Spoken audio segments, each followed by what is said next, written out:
Hello and welcome to Jason Cavness Experience. I'm your host, Jason Cavness. I'm also CEO founder of Cavness HR. At Cavness HR, we're currently doing a refunder campaign to help us raise money to finish our development. You can click on the QR codes on the screen to learn more. Also, this Saturday, I'm pitching Cavness HR at the Dream Ventures Conference with Evan Ponsolek, so be sure to check me out there. Our guest today is Tierrá. Tierrá, thanks for being here today. Thank you, Jason. Thanks for having me. Yeah, so Tierrá, what do you do for fun? For fun, well, as a mother, my mothers out there will understand, let's be real, especially a new mom of a 7-month-old, starting to implement my fun back into life, aside from spending time with her and my fiance and family. So you have a 7-month-old? Yes. So we got to talk about the challenges or the blessings or what do you want to call it, like running a business and going through motherhood, right? Yes. I can imagine it's not easy. It's not. It's a fun experience. And I'm at that stage where I don't even know what the challenges are. I'm just doing it every day. But I think the biggest thing is the blessing to have that flexibility of business ownership and put her first. To me, it's crazy. Like all these companies, like they give like people like 6 weeks leave, right? And it's like nowhere near enough, right? But then again, if you're a company, you understand like, am I going to keep paying this lady or this person like 2-year salary for them basically? Like, and so it has to be some kind of balance. Maybe they work from, I don't know. It's like, I don't know. I'm not smart enough to figure that one out. Yeah. I don't think there's any perfect example. But I think those that get the option to work from home or hybrid definitely helps out with that balance. Yeah. So I have to ask, so your baby, some people say babies like sleep all through the night, others like they're up all night. How's your baby doing as far as sleep? I've never heard the sleep through the night. We did have a better phase, maybe 2 to 3 months. Mm. And then there was like this little sort of regression. But it's doable now. It's, I would say 3 times a night we're waking up, but just to feed her and then that's all she needs usually. So it's so doable. Do your husband have a schedule like your turn, my turn, or you both get up? or like, does your husband do like most men do, like pretend they're asleep and make you do it? So I just heard the pretend you're asleep yesterday at an event. I'm going to put him on blast. Corbett, he was saying that that's what he did with his kids. And so then it clicked. That's what Jarrell's doing. Because I was wondering why all of a sudden he just became such a hard sleeper. I did it, yeah. Like, you be so tired, you want to help, but man, I'm so tired and so comfortable. Yeah, she got it. She's Yes. a mother, right? Yes. Is it fair? Probably not. I mean, hey, it is what it is. We all have our strengths and weaknesses. So. Is this y'all's first one? Yes. Okay. And you plan to have any more, or? We do want one more. Okay. We want a boy. So that's in the plans. Yeah. Yeah. Nice. So you're also a foodie, right? Absolutely. What kind of foodie? What's your favorite? Or you just like all kinds, as long as it's good? Favorite is hard. I would say favorite, of course, seafood. But what's more exciting is trying something new in a specific city where it's from. So like trying Jamaican food in the Caribbean and Ghana and, just different places is my goal. So being able to go to the place, try what they're known for. I think that's the best part about food. So what's the craziest food you've eaten? Craziest? That's a tough one. I don't do too much of the crazy wild stuff. I'm a little past that adventure stage. So the craziest one I was in Vietnam last year, right? Getting ready to leave. My friends took me out to dinner. So when I was in Vietnam, I got addicted to goose meat, right? So there's a goose meat restaurant, nothing but goose. And they start ordering this food. And they say, hey, we're going to get some goose intestines. Like, I'm not eating no motherfucking goose intestines, right? Whoa. No, right? I'm not doing that, right? But, like, they bought the food out, right? Of course, I had a couple of beers. But, man, what's that? It looks pretty good. That's goose intestines. Oh, man, I got to try this, right? And top 5 things I ate in my life. Really? Was goose intestines, yeah. It was so good, right? Oh, no, thank you. It was, yeah, it's pretty good, yeah. Do you do a lot of cooking yourself? I do. I like to cook. Favorite dish to cook? I like pastas, different Okay. pastas. I just did one the other day where it was like a pasta but a soup. Mhm. So ground beef and sun-dried tomatoes and I love sun-dried tomatoes. me Yeah. too. They have Yeah. so much. They're like small but so much flavor in them. Yeah. And you do a lot of traveling too, right? Yes, not in the past 2 years Yeah, or so. I'm guessing not. Yeah, especially not the last 7 months. Yes.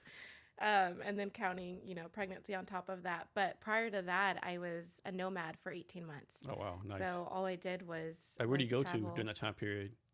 So initially it was supposed to be my sister and I. She is, let's see, she's very responsible with her money. And she realized that this was more expensive than what she had planned and budgeted for. Whereas for me, that wasn't a factor. It'll work itself out. So without her, we had planned for Thailand and Vietnam but by myself, I stayed more domestic, and also did Caribbean islands, the DR. Those were probably my favorite. So you haven't been in Vietnam yet? Not yet. If you go, let me know. I've been like 3 times. I know a lot of people there. Like, I know the whole lay of the land. Yeah. Let's go. Yeah. Yeah. It's so much fun over there. So cheap and stuff. It's insane. Yes. Yeah. And Very nice. Bali, yeah. Yeah. Favorite place you've been so far? Favorite would be, it's a tie between Aruba and Curacao. Okay. And Those both Caribbeans. Bonaire. Yeah, the Dutch Caribbeans. We did the ABC Islands, so all 3 of those, and I can't pick. Probably Aruba because of the private island that they have with the flamingos. Oh, wow. So what's the place you've been to, like, you actually had a good time, but people like, you had a good time there? Like, there's no way, like, they don't believe you. Like for me, it's Baltimore, right? I've been to Baltimore twice, and Baltimore has a bad reputation, but every time I went there, I had a great time.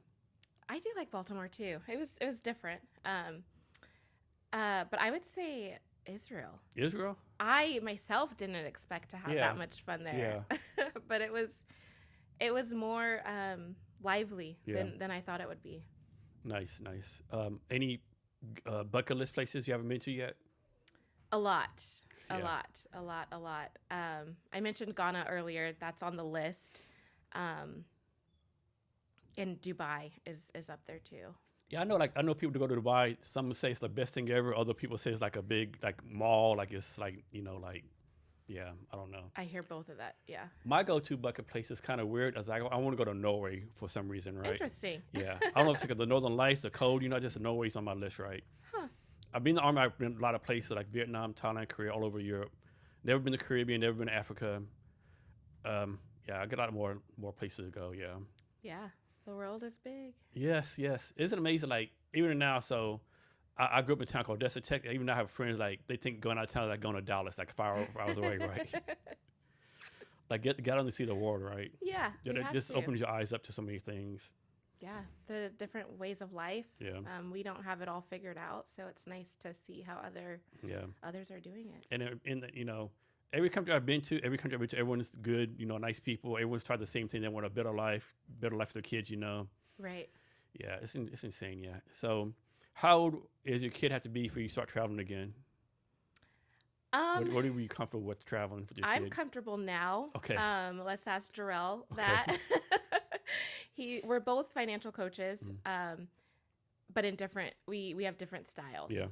So he's more conservative, Okay. and I'm a little bit. You more opposite. put all on black at the casino table.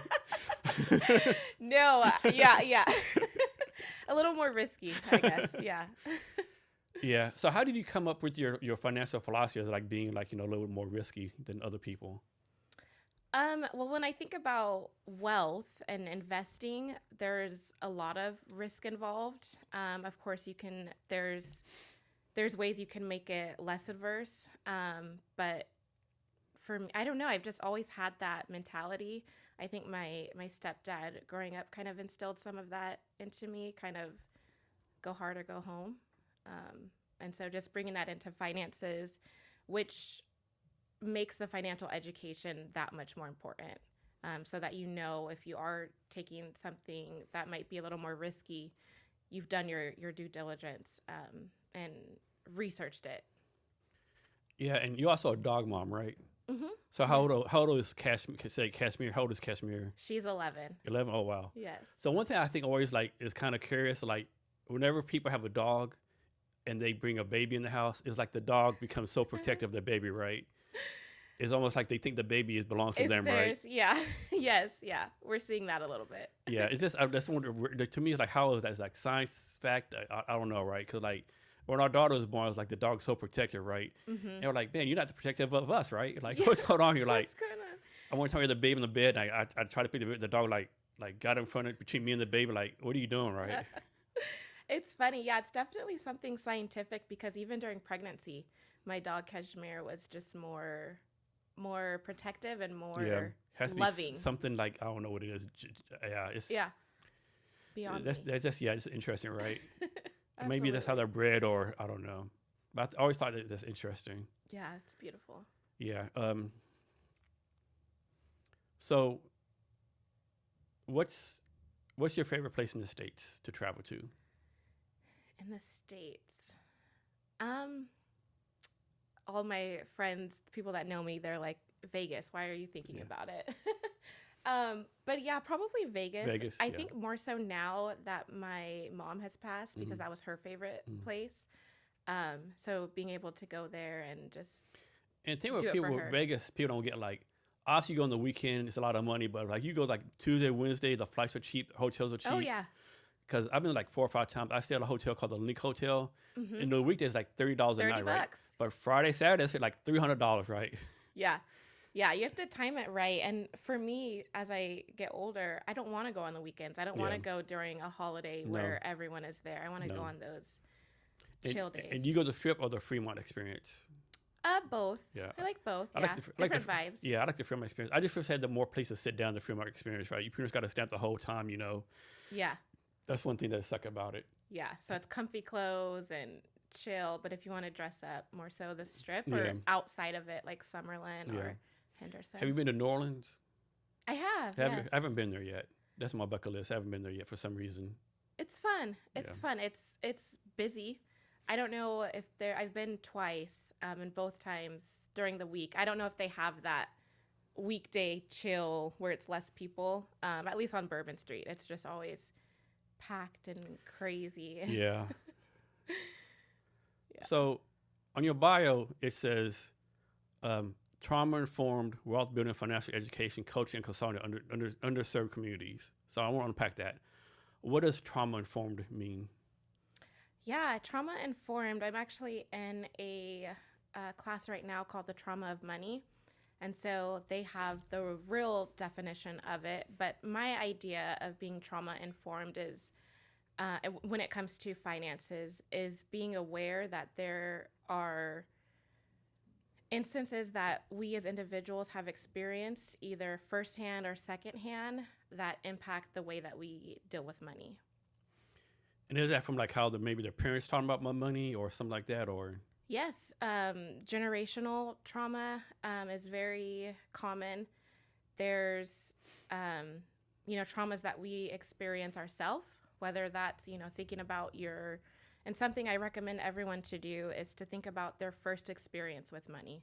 What did that look like, and how do you see that showing up in the way you interact with money today? And then define or give your definition of underserved communities.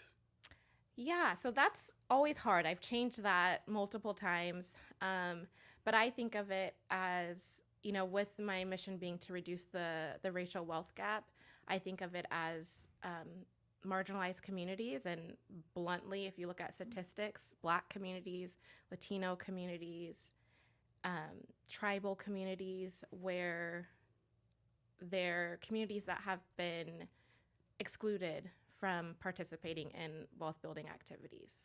So you might not know the answer to this question, but is there stats that show, like, suppose there's a group of people and they make suppose they live below the poverty line, right? Like what percentage statistically would they go from poverty to middle class, and then vice versa? Is there something showing if you're rich status, what percent of those next generation that go from rich status down middle class or poor? Wow, no, I want to look that up now. Yeah. That's interesting. Yeah, I have to assume that the poverty to middle class is gonna be higher than the rich down to middle class. Just because like if you're rich, I'm thinking you have education, people take care of your money right, like system set up where if you're poverty, it's kind of hard to get out, unless you like really have a go-getter, I mean, of course I could be totally wrong about that. Yeah, that's a interesting point, because when I think of those that have had money and then they fall back down to middle class, I think of celebrities and athletes. Athletes, yeah, definitely athletes, yeah. And then the opposite, at least in my circle, I feel like I know a lot of us who have got out of poverty, and although we're not rich yet, have made it to middle class. So talk about even. Yeah, talk about the perspective, right? It's like example. I think it's like, so I'm a retired officer. I get this impression, but there's people like my family, like okay, they're not doing as well as me, right? But they have other family members like they're like really doing well, right? So they're like, I'm like these people, they're poor than me, but I'm poor to other people, right? Right. Talk about the perspective and also like some people like this poor in America, no doubt, right? But are really poor, right? Because I'm in the Army, you see like real destitute. You see people sleeping on the floors, like eating like one meal a week, right? Some insane stuff, right? Are you really destitute if you like have 3 meals a day or a nice place to eat? I think sometimes we like measure like poor middle class based on like number of steak meals we get a day, right? Yeah. When I think of poverty, I think of affordable housing and how that's what's keeping a lot of individuals poor is, rents being raised. And on the same side, I was just thinking about this yesterday with my fiance, on the same side, for those of us that have got out of poverty, doing it in a way through real estate investing and have become landlords, how those, and this is very probably controversial, but how like that fine line of as a landlord running your business and making enough money to pay the mortgage, but also having affordable housing for individuals. And it's a really tough battle, especially when you know the side of poverty and have experienced getting evicted multiple times as a child. It's a tough balance. Yeah, cause like if you're renting a house, like we'll go back to COVID example, a big example, like COVID, like no renters don't have to pay no money, right? But as far as now, the people own the land or own the apartments, they still have to pay the mortgage there, right? Right. I mean, it's like, and then when the landlords like sell it or kick them out, whatever, it's like I don't know. It's like it has to be some kind of fairness, right? But I don't know, right? Of course. Yeah. If you're a landlord, I'm guessing you took a bank loan out, you risked in your livelihood, you took a lot of money, and then just have the government say, hey, these 50 tenants don't have to pay rent anymore. And like, no one has like money like that, right? Right. I just like, I don't know, right? Like I say a lot of times in these podcasts, I'm not smart enough or have enough money to figure this shit out that other people have. But yeah, it's just, I don't know. It's tough. Yeah. And I'm grateful for the people in this space that are advocating for the right type of policies, our state representatives. But yeah, it's tough. So what do you know can you explain rent control? Do you know how rent control works? I don't. All I know is that it there's a certain percentage that rent can be increased. Yeah. That's about it. Yeah, I think the same thing. Like, I don't know. Obviously, like suppose you're paying, so off subject, right? So it's insane. Like, so we're in Pioneer Square, a lot of nice restaurants, a lot of bars. But there's a lot of riffraff, right? So a good friend, she lives like 2 blocks, like on the same block, right, around the corner, right? She pays like $25 a month, 1 bedroom. Every day she walks down, it's like all this riffraff, right? It's like, it's insane, right? And then if you're like, I don't know, like obviously if you're a landlord, it's kind of, fucked up. You raise your rent for like from $500 to $3,000, Yeah. No, that's not right, But then again, if you're a renter, like you have to expect the rent's going to increase some every year, I would think, I mean, just price of inflation, whatever, Yeah. But then I think this is where financial education comes in as well, of knowing the benefits of homeownership, where this isn't something that I was taught. And so my idea was my credit was already messed up as soon as I turned 18, but then intentionally further messed it up because I didn't understand the importance. How in the world is your shit fucked up at 18? Like, what was you doing? Like buying all the Gucci purses and, Nope. Nope. I gave a car away.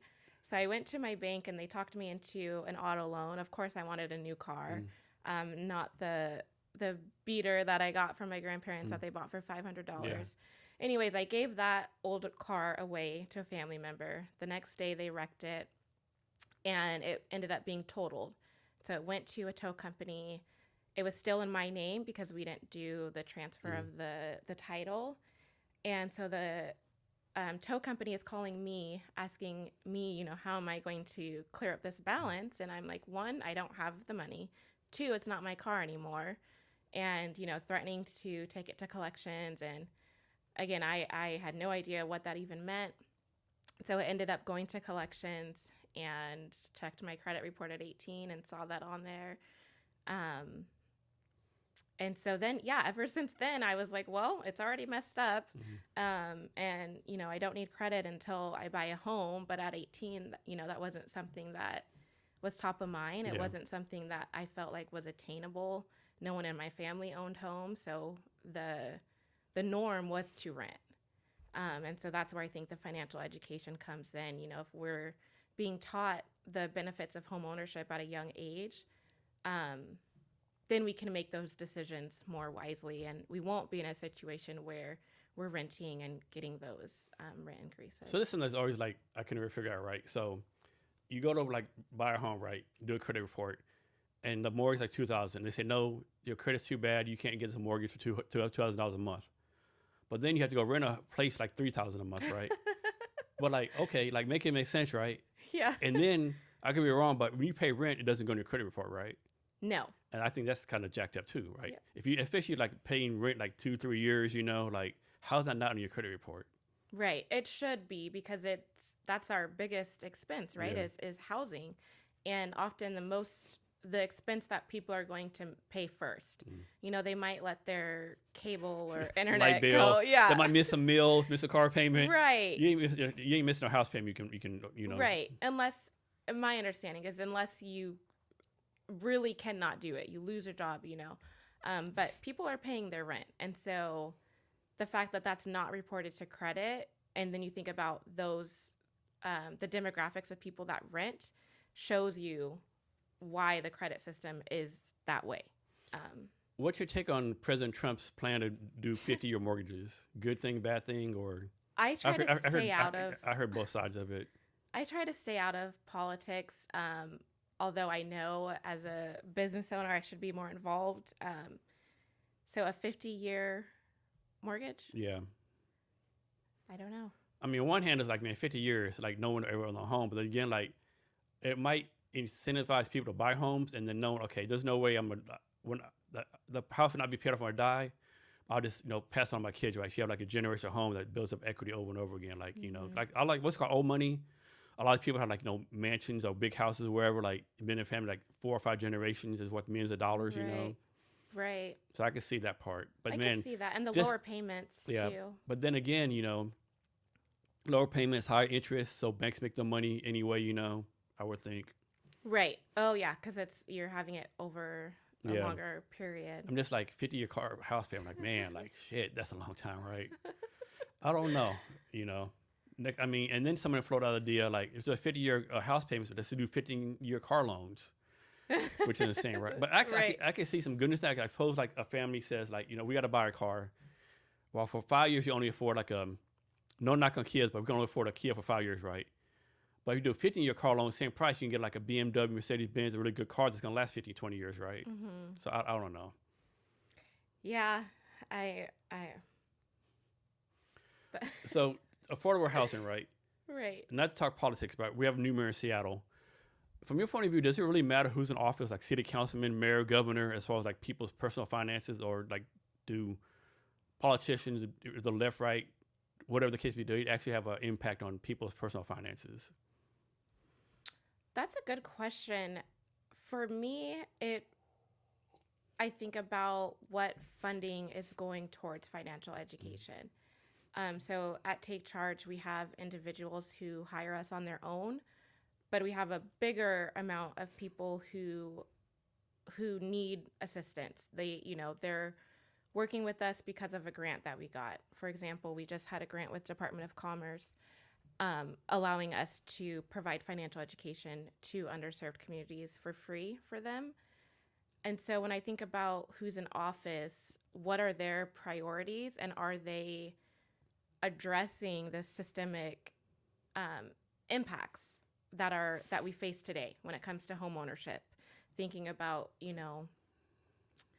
not too long ago, women weren't even able to buy houses. Not too long ago, Black people weren't able to buy houses. I don't mean to laugh, but it's like fucking insane, right? It's like that's like not even within 50 years ago, right? Yeah, that's fucking to me. It's that batshit crazy. Like what? Because like women got the right to vote, I think 1904, 1905. I'm making it up, and they couldn't buy a house like 1955 or something, or without permission from a male. Isn't it crazy? Like some people call those the good old days, right? That's where we want to go back to, right? Yeah, I don't know about that. That's insane. Yeah.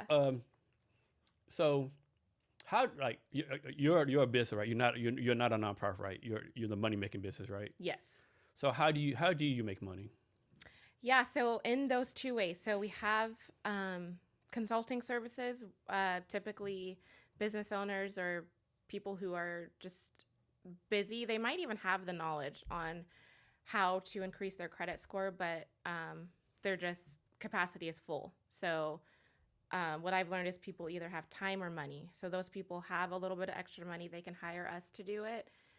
And then on the other side, we get paid from nonprofits or government who has funding for us to do the work for underserved communities. And I mean, I know you'd like to do it, but you can't help everyone. So how do you decide? Like, suppose 1,000 people said, I need help. How do you decide what of those numbers are help? If 1,000 people, how do we decide who we prioritize? Yeah. That's a good question. We've never had that problem. So if people listening want to give us that problem and we can see what we do. However, we have experienced it in the program space in this last grant that we got through Department of Commerce, where we were able to hire 2 financial coaches, but there was still a capacity limit, especially when we're talking about coaching versus consulting. Consulting, we don't, it's not like a one-to-one with the client. It's a little more hands-off. And so when it comes to coaching, it's more hands-on. It's literally spending time with the individuals on their specific financial situation.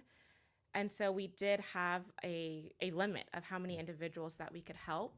And so it was just a first come, first serve type of thing. What's the difference, or maybe it's the same thing, what's the difference between like financial advice and financial coach? Are those two different things, or like the same thing? Yes. My understanding of a financial advisor, at least mine, he helps me with more investments. Mm. So like life insurance, stock investing, putting your money to work for you in that way. Whereas financial coaching, literally it can take a few sessions in financial coaching before we even get to the numbers. We are really addressing the barriers and the challenges for that individual as it relates to their finances. So before we even talk about, building generational wealth, we might be talking about their relationship with money and what are those blockers that's been preventing them from contacting a financial advisor, that's prevented them from opening a bank account. And so financial coaching is more hands-on and really uncovering different financial habits and behaviors. So one of my pet peeves, like I get at least a message once a day, either email or LinkedIn, like making this up. Hey, Jason, my name's Tom Brown. I'm a financial advisor. I live in, Bumfuck, Mississippi, or, right. Downtown Nashville, whatever. Let's jump on a call next week and go over your financial advice. Like, first of all, who the fuck are you? Who are you? Like, what are you talking about, right? First of all, I already have a person, right? Right. Like, and like they do this all the time. I don't get it, right? No one is gonna like just randomly say, hey, I don't know you, stranger. Let me give you all my financial information. Yeah. But they do it all the time. Like, it has to work, I guess. I mean, why they do it, right? I don't get that. I don't know.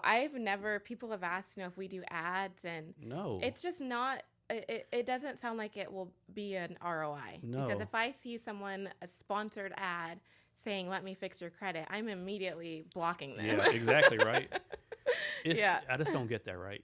Yeah. So talk about this. Like, I think a lot of people want to get financial help, but like they're embarrassed, right? Like most people like, oh man, my credit score is negative 25. I'm doing this, I'm doing that. Like, I think the ego thing like prevents them from like going to people like you, like, hey, I need help.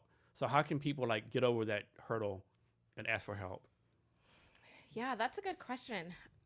For me, I do my part in sharing my story, which is something that I struggled with in the beginning of, do I share my story, or, do I just hide it and talk about where I'm at now? And one of my coaches actually recommended that I do the latter of, no one's going to hire you if you tell them that you had bad credit. And so that was a really hard decision that I had to make. For me, it's easier for me to just be transparent and real. And so that's what I chose. And it actually is what helps people get over that shame and get over that embarrassment, knowing that I've been where they're at. I'm not talking to them from, this higher level, but I can actually understand the situation that led them to their credit being where it's at. So you started Take Charge in 2017 because, from your point of view, most companies were like scams, right? But isn't that kind of like, the kind of messed up? Like most people, when they think of financial whatever, they immediately think of scam. It is messed up. And I think it's two-part. Part of it is, a little bit of financial trauma around that. And then the other part is there are, in the credit repair industry, there's unfortunately bad actors. And many people have been subject to that. So it's the industry's fault, but then I also think a little bit of it is financial trauma of, just kind of going with that narrative of they can't help me, so I'm just going to keep doing what I'm doing. So if you're like a lawyer, doctor, accountant, you have to get some kind of certification. Like people, coaches like you have to get some kind of certification, some kind of thing that's saying like, hey, you've been like do some kind of class, some kind of school, like. Can I say, hey, I'm Jason Cavness. I'm going to do financial coaching tomorrow. $1,000 a person, You can do that. Yeah. And that was one of the things that I chose to do to set myself apart. Trauma of money is one. I'm in the second round of it. And there's the AFCPE, there's the certified credit counselors, but none of them are required. So I think if someone is looking for a financial coach or a credit repair specialist, looking into the certificates that they have, because that shows their level of dedication. They didn't just go to YouTube University and start a business. And are there like financial coaching conferences y'all go to, like once a year or once in a while, all the financial coaches get together and like bounce ideas back and forth? Yeah, there's a few of those. I really like the ones that are specific on credit. Because within financial coaching, there's a lot that you can talk about. You can, help people with budgets. You can help people, think about investing. But for me, it's credit. I feel like when we think about the racial wealth gap, we have to address the racial credit gap, because credit specifically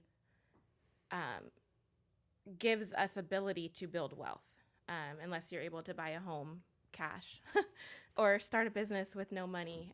Credit is that thing that allows us to scale. So how bad are all these like advanced payday loan places? I was just listening to your episode this morning with Blue, and you talked about that. Yeah. And so it's fresh on my mind. They are really bad. And I kind of blocked them out of my memory. One, for my own financial trauma. I was definitely involved in that. On the 10th and the 15th is when I got paid, when I was working for a Department of Corrections, and I was at Money Tree paying them and getting a new loan. Literally a cycle that is very challenging to get out of. But I blocked them out of my memory, and so I forgot that they were even a thing. And then I was driving and saw a Money Tree, and I'm like, dang it, they're still here. They're still here. And it's, if you look at the communities that they're in, that's even another, contributor to the racial wealth gap, putting them in specific communities. I've been in the military, like all the base you go to, at every gate of the military, wherever you go to, there's like used car lots with bad cars and like lots of payday loan places, right? Yep. Yeah, keeping them in that cycle. Yeah, the loop, unfortunately. Yeah, it's crazy. So let's talk about a good friend of mine, Jay Lyman. Yeah. I'm a big fan You of know Jay Lyman. Jay? Yeah, Nice. Jay does a lot of good things for the He community, does. like especially like people like tell like new entrepreneurs all the time. Go to Jay. Jay will do your market research for you, lay it all down. For free. So you have to do data Excel, yeah. So you recently did some kind of event with Jay, right? Yeah, for the last maybe 3 or 4 years, we've been doing financial education and financial coaching annually. And so we usually do a few workshops where we're talking about personal credit or business credit or, starting your business. And then we follow it up with one-to-one consultations. So what I find is that the education is great. It allows people to get the learning, but then to actually apply it, we need that one-to-one time. So partnering with Jay at the Seattle Public Library, we've been able to do both, and it's really helped a lot of individuals. And you do this like once a month? Once a year. Once a year, okay. So a few workshops, and then a handful of the one-to-one consultations. Have you ever had an instance where like somebody came for personal financial coaching, you're like you don't need coaching, like you're good, like like you're like damn, like you're like like what are you doing? You don't need coaching. Yeah, and sometimes it's two types of people that end up there. Sometimes they don't know, they haven't looked at their credit report because it was bad, but so much time has passed, so those things have fallen off of their credit, and they've been building it, but they've still been too scared to look at it. So those ones are really fun. That's a big one, right? A lot of people are scared to look at the credit report. Oh yeah, super scared. And then there's the other group of individuals who are doing it for they want that perfect 850. Mm-hmm. And then I look and it's an 804. And I'm like, there's nothing we can do. Yeah. And you knew that. Yeah. So is this true? I remember reading somewhere, like someone put on social media, like, I paid off my house today and my credit score went down. Like, to me, that's just batshit crazy. Like, how can you pay off a 30-year mortgage and your shit go down, right? This system is so screwed. It is crazy. And it's just because all it takes is just learning the credit game, learning the system, learning the algorithm. But when you close an account, that account you're not getting any credit for it anymore. Mm-hmm. You may be getting credit for the length of history. But let's say that was your only installment loan. Now you don't have any installment loans, and that's part of the score. You need to have two types of accounts. Talk about this. So I had like a Bank of America credit card, like 10, 20 years, a long time, right? I charged a lot of stuff, paying a lot of money. And like one year, I didn't use that, right? And like out of the blue, I got a notice. I try to use it. Your credit card is closed. Like, what do you mean? Yeah, you haven't used it. You didn't tell me nothing. Like, it says closed, right? So this 20-year credit history is like down the drain, right?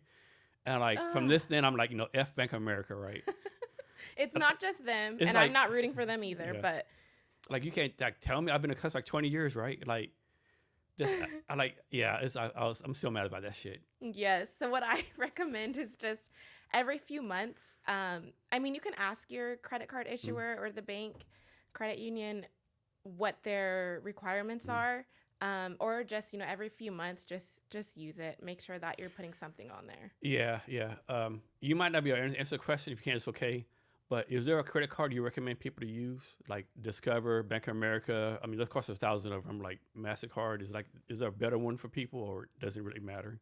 It depends on your goals and what you want. So one of the biggest reasons I like credit cards, aside from the security that you get, is the rewards. So being able to, when I was traveling 18 months straight, a lot of that was from credit card rewards. So free money, whether in points and miles or just cash back to my credit card.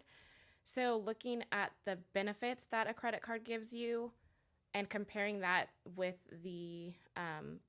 against the annual fee.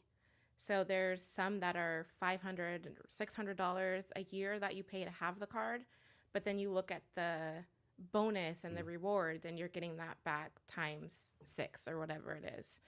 So if traveling is important, looking at the ones that have lounge access, so getting a free lounge pass while you're traveling. Like American Express? Yeah. Yeah, those lounges are so nice, yeah. They are. They're very nice. Yeah, they're nice. Only thing I hate about that is like, you can't use it until like maybe 3 hours before your flight, right? I think it's 3 hours. 3 hours. Yeah. Like, man, like I want to be like 6 hours before, like eat all I can, like take a shower, you know. Yeah, 3 hours before. And then the other thing you want to look at is, I forgot. No worries. So talk about this, right? So, I mean, obviously, like, you know, like you're young, 25, 30, credit scores matter, right, for house, all this stuff. Yeah. But suppose like you're older and you're like 50, 60, all your bills are paid off, you only have a mortgage. Like, does your credit score really matter? Like, suppose like someone is my age, they've ran up credit cards, they only have a mortgage, and like, you know, like, and they say, no, fuck it, I'm not paying shit off, right? I mean, it's not the right thing to do, of course, you know, but like, does it really matter? Like I mean, there's no such thing as debtor's jail no more, right? I mean, what matters to me, like if you've already used credit for wealth building and you're done, you're not buying another house, you're not starting a business, then maybe, but then thinking about emergencies, things that we don't know of. Through Seattle Public Library. That's a good point, yeah. Yeah, we were working with an individual who had, I think it was about $200,000 in medical bills and needed further support, but didn't have the money. And so even though he didn't have the money, if you can put it on a credit card to save your life, why not? So thinking about emergencies is what I would That's a good point. Yeah. So let's suppose someone has, we'll say like $80,000 in debt some kind of way, credit card, whatever, and they die. Or two-part question, like if they're married, is the spouse responsible? And I suppose they're single, does that go to their kids? Like what happens to that debt? So I only know so the married part, if you are on the credit card, yes, it's going to be yours. So if it's a joint credit card that you did, you'll be responsible for that. But then the other part, so when both of my parents died, they both had debt. And we always thought, you know, that's going to come to us, and nothing came on our credit report from them. So I'm still not quite sure how it works, but just personal experience, I know that we weren't left with those bills, but I have heard otherwise. So yeah, I heard a story on I think Facebook somewhere, right? And that's stuff I say, I don't do my research, I just like repeat shit, you know, so like double check me. But it was like this couple, right? So I'll say it's a husband, I don't remember, it's a husband or wife. Like the husband had like a lot of medical bills, right? $200,000, right? And so in order to prevent, and he's about to die, he had to cancel something. So in order to prevent the wife from getting it, they got a divorce after 50 years. So the credit wouldn't, so the debt wouldn't go to his wife. Which like to me, like, man, we're at that stage in America, that's kind of jacked up. It's sad. Yes. I mean, my opinion is if you have to play the system to protect your stability and it's not hurting anyone, that's all I'll say. Yeah. So can you tell us like a success story of what you've been doing so far? Yeah. One most recent success story, a couple bought a home and they are in their 70s. And we partnered with, or connected them with our realtor. I'm good, thank you. Our realtor and lender. And through the Covenant homeownership program, they were able to get their car payment paid off, and then about $150,000 in down payment assistance, which allowed them to get more, be approved for more with that down payment assistance. But the biggest thing was the mortgage was going to be less than the rent that they were paying, plus the car was being paid off, and that was about $700 a month. That was being paid off through the debt remediation program through the Covenant Homeownership Act. So, but we were able to connect them with the lender and the realtor. Often that's the hardest part in homeownership is credit first, but then who do I even talk to? And you go to your bank and talk to someone who doesn't understand your situation, doesn't speak your language. And so being able to connect them with people who are culturally, responsive definitely helped get them in that home.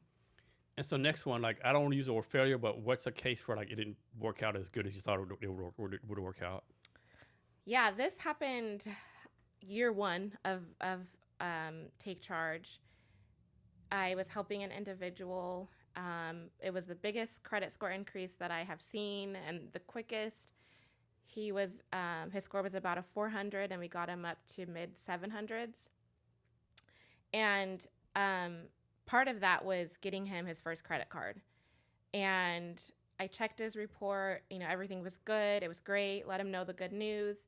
And then the next month that I checked it, it had went back down to about a 500 or so. And that was because they maxed out their credit cards. And it was a failure for me because like I said, it was one of the biggest successes that we had got early on in business. And I was just devastated to see it kind of all go to waste. But that opened my eyes to realizing the importance of addressing your relationship with money.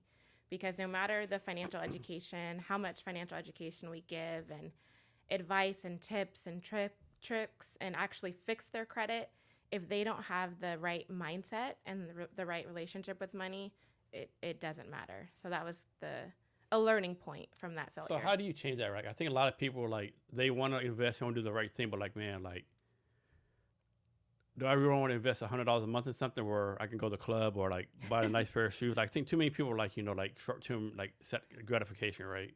Right. I don't know how you change that.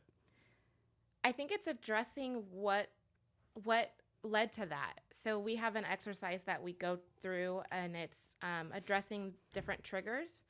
So having them identify a financial behavior that they do, whether that's spending, going to the mall every time they get their paycheck, and then having them kind of reflect on what leads them to that. Is that something that you do every time, or is this something that, it's once every other month, but you can tie it back to something else? You can tie it back to an argument that you had with a family member. You can tie it back to a breakup, or you can tie it back to just being bored or lonely. And so kind of uncovering what triggers those financial moments can help. But it's a deep mindset shift that needs to happen, and totally possible through healing that financial trauma.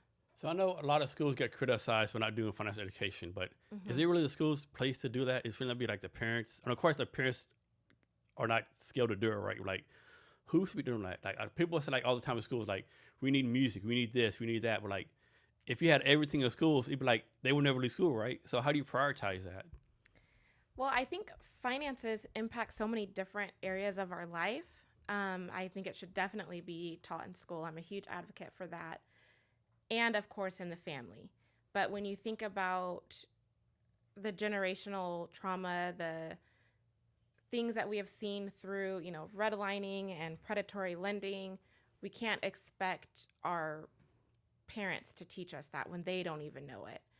So I think the school as a system plays a huge role in that.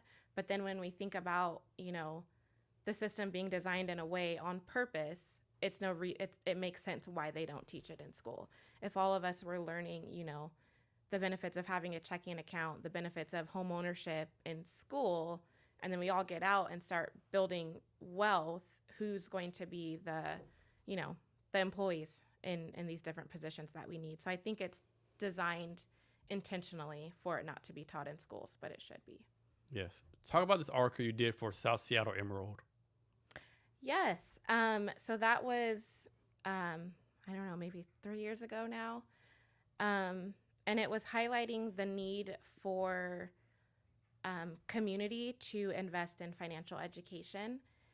And in writing it, I kind of talked a little bit about my background and how, growing up poor, in my head, the solution was to work. And started working at 16 as soon as I could to be able to do what I wanted with money. But as soon as that happened, getting my first job, my stepdad said, "Here's your first bill." And so it was just like, I just adapted this like hustle, go-getter mentality, which I think was useful to an extent. But with my knowledge and learning the system and meeting so many other individuals that were in the same position as I was, I realized that it wasn't, the result of my parents not working hard enough, or, the result of myself not working hard enough. There were systems that were in place for things to be that way. And because of those systems, the article was saying that it's on all of us to fix it. It's not on an individual. We can't expect an individual who is currently in poverty to just pull themselves up by their bootstraps. It takes both. It takes hard work, but not to the extent where you're not living. And then it also takes community involvement. It takes all of us. That's always my pet peeve too. Like people say, pull yourself with the bootstraps. Like, Joko, I have no boots, right? Right. Like I have no boots at all, right? I'm like barefoot right now. Like give me some kind of assistance, right? Right. Yeah. So this came to my mind, right? So everyone talks like hard work gets you this, right?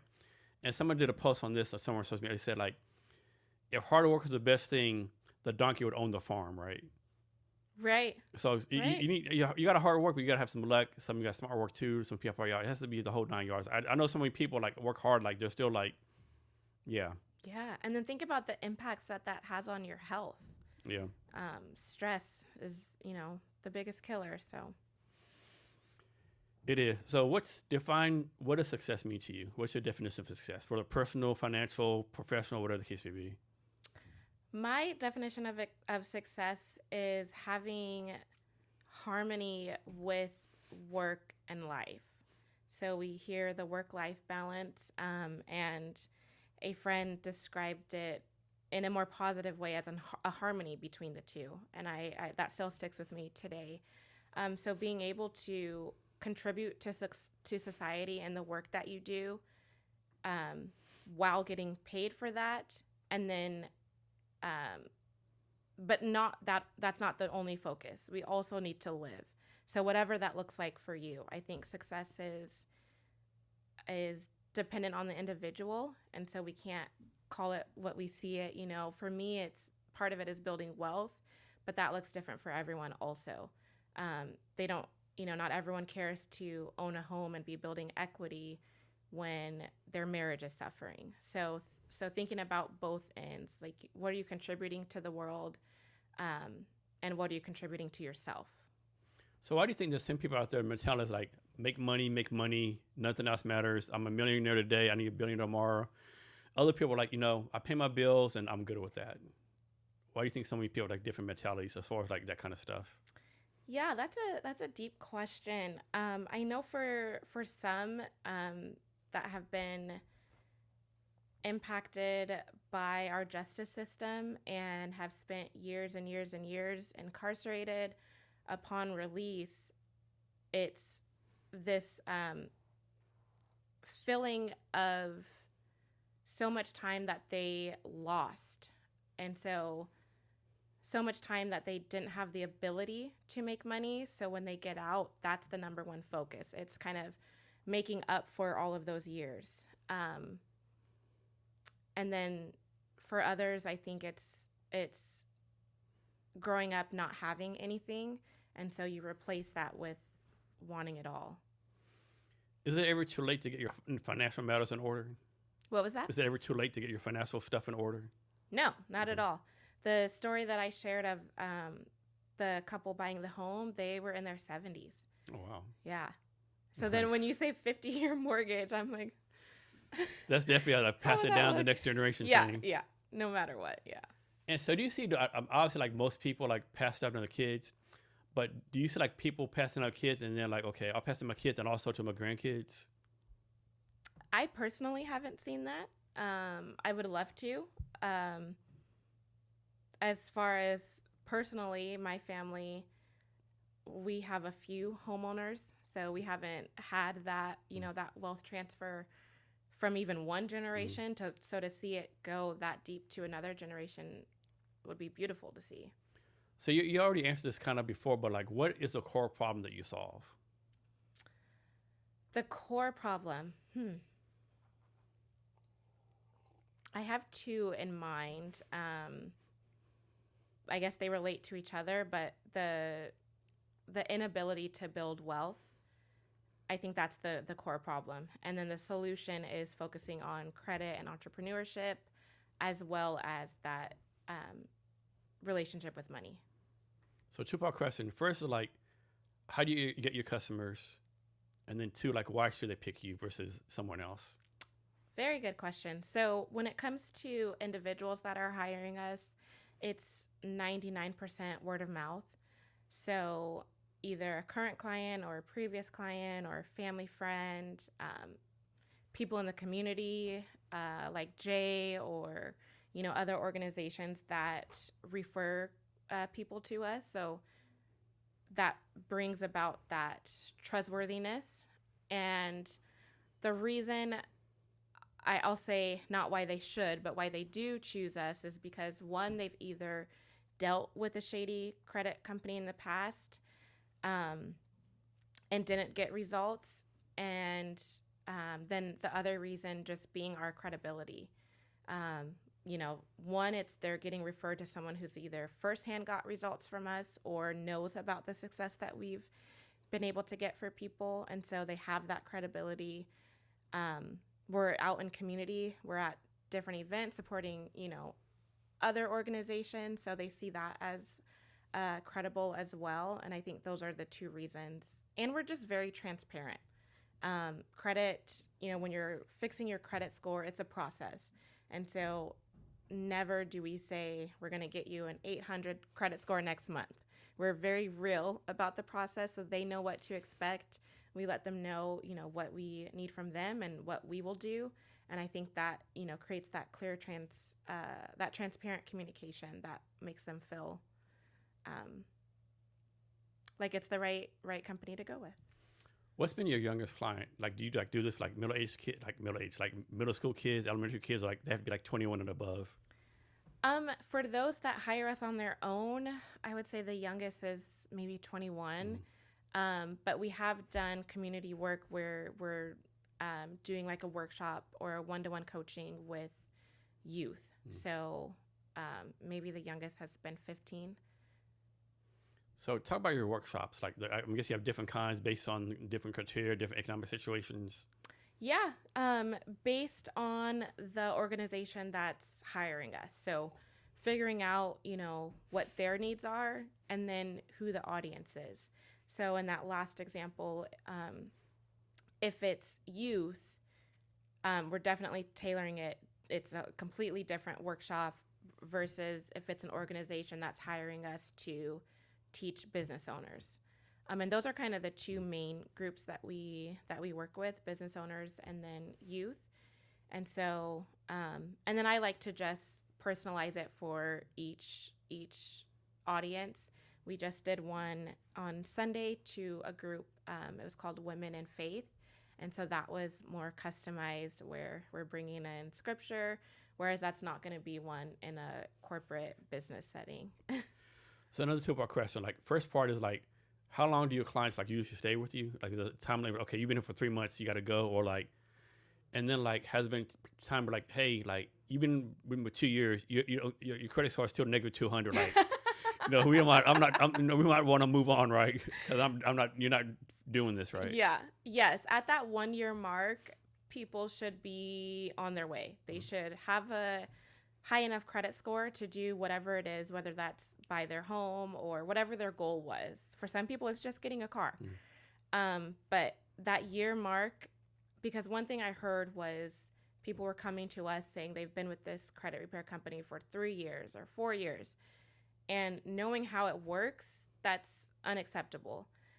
There are cases where we have clients who are still kind of in the rough of it. They're able to, pay all their bills on time. They're able to pay our fee, but then they might just miss a payment, or they might, have an unexpected medical collection that gets to their credit report that, they thought was paid for by their insurance. And so when things like that are happening, it can be longer, of course, because now we're kind of starting over. Or if they're applying for new credit all the time and getting new accounts. So it varies. But when people are not getting any new collections, no late payments. They're doing the right thing. A year is about that max time, and we always leave it open. So sometimes we're not able to get everything removed, and that's pretty often actually. And so that year mark, we let them know, these accounts, we've done this and this and this and this. We're going to leave it up to you. If you want us to keep disputing, we can. But just to let you know, usually at this time we can ask for negotiations, or since it's been on your credit report X amount of years, it has less impact. So we explain all of that to clients. And then on the other end, when we're working with organizations, this is more of, we're kind of like a nonprofit. And so we're under some type of grant deadline. And never is it the right amount of time to be transparent. But we're just working within what we have. For some, it's 4 months. For the last one, I believe it was 15 months. And so we're just working within the time frame that we have. And that's where it's more one-to-one coaching. So the people that hire us on their own typically don't want the coaching. They just want to hire us. We do it. They continue to do what they do. Whereas when we're working with a nonprofit or government, it's more of that hands-on one-to-one coaching, which does require more time. So let's walk through the scenario, right? Let's suppose there's a couple in their 40s, right? They're both middle class, and they're like have medical bills, right? Something comes up, one gets really sick, a family member gets whatever, and so they have to take out loans, pay off credit cards, whatever, pay all these bills, right? So there's all this medical debt. The wife gets laid off, like they miss payments, they put all the medical stuff on credit cards. So let's suppose they have $200,000 medical debt that put on a credit card. The wife get laid off, so instead of making $200,000 a year, they make $100,000 a year. And like they're just way behind, right? Like what would you do for them? Like how do you get them out of this cycle? So that's actually, if we were in a coaching program with them, we could, walk them through it.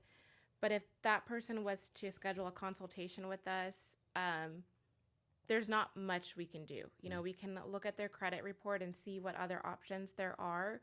But when people are currently, one of the questions that we ask when they book their consultation is, are you in a financial crisis that's preventing you from paying your bills on time?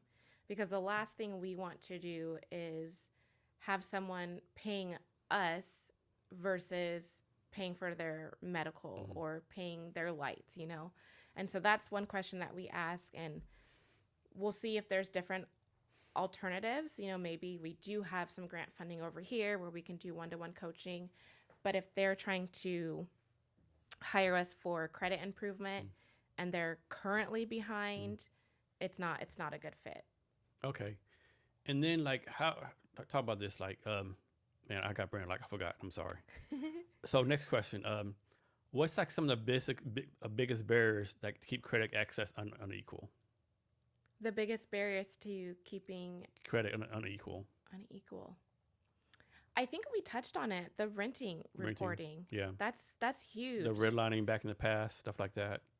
Yeah, like our rent is our biggest expense. And when you think about people that are wealthy, they have a mortgage. So their biggest expense, they're getting credit for it on their credit report.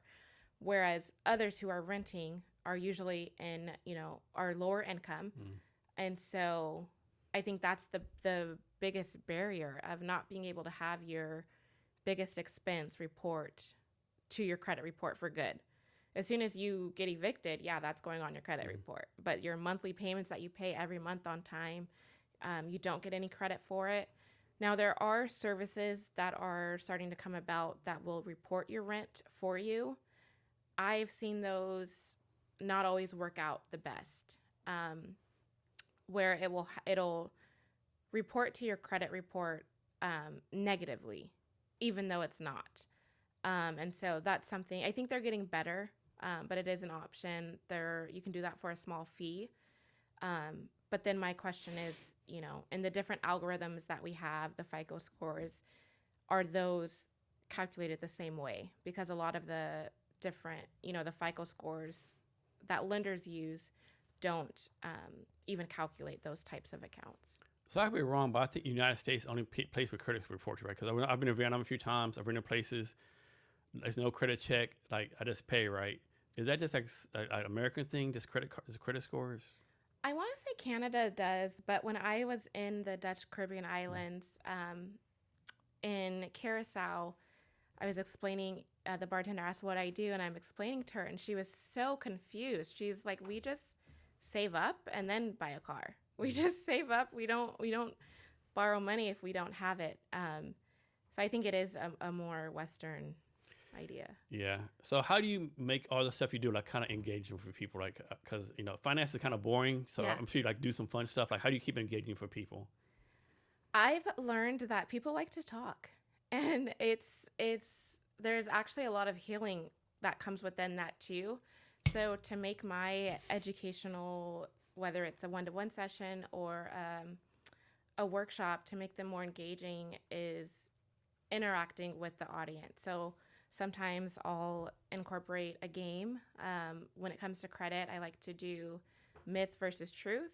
And so people really like to kind of test their knowledge, and that keeps them engaged and following along. And then also just music is another thing that I bring in. Journal prompts to kind of break it up. Any workshop I do, it's not a lecture. It's not. And I also come from the standpoint of I'm not the expert. I know from personal experience. I know from my educational experience. I know from what I've seen through clients, but I'm not the expert. Credit it's designed in a way that no one can be the expert actually, because it's always changing. And so I think coming from that mindset and being engaging and fun helps. I'm so glad you said that you're not expert, right? It's one of my pet peeves. Like someone like, I'm an expert. Even if it's like 3 years. Like, how are you an expert, right? like, I'm an expert truck driver. You drove a pickup truck for 2. That's even batshit crazy. Like, how are you an expert, right? Yeah. Like make it make sense, right? like for me, like LeBron James, he's a basketball expert, right? Right. But like right. you, like I don't know, right? I don't know. It just like, yeah, are you kidding me right now? It's like, especially on LinkedIn, I'm an expert in whatever, especially HR, right? People HR, I'm an expert. Like, you do recruiting for a small company for 3 years, like, yeah. You don't know everything. There's big companies, there's laws and policies that change. Yeah. Yeah. Every time I go to an event, I'm learning something. Yeah. So clearly I can't be an expert if I'm just learning that FICO 10T is now going to be used for homeownership. And this is a whole new model that we have to learn. How often do you go out like in the community, like do like public speaking engagements and talk about what you're doing? So now or before being a mom? Both. We'll go both. Just now getting back into it. Whereas before, it was a lot, different podcasts, different, being my favorite thing to do is be a moderator with anything that has to do with like economic panels development. And stuff, Yeah. Being an MC at panel is so much fun. Like It's so much fun. Because you get like, okay, like Tierra's doing a panel, but she must know what she's talking about. And just the best thing ever. Yeah, and you bring in experts. Yeah. That's some questions you want to answer. Yeah. And then you're learning at the same time. Any chance where I get to learn.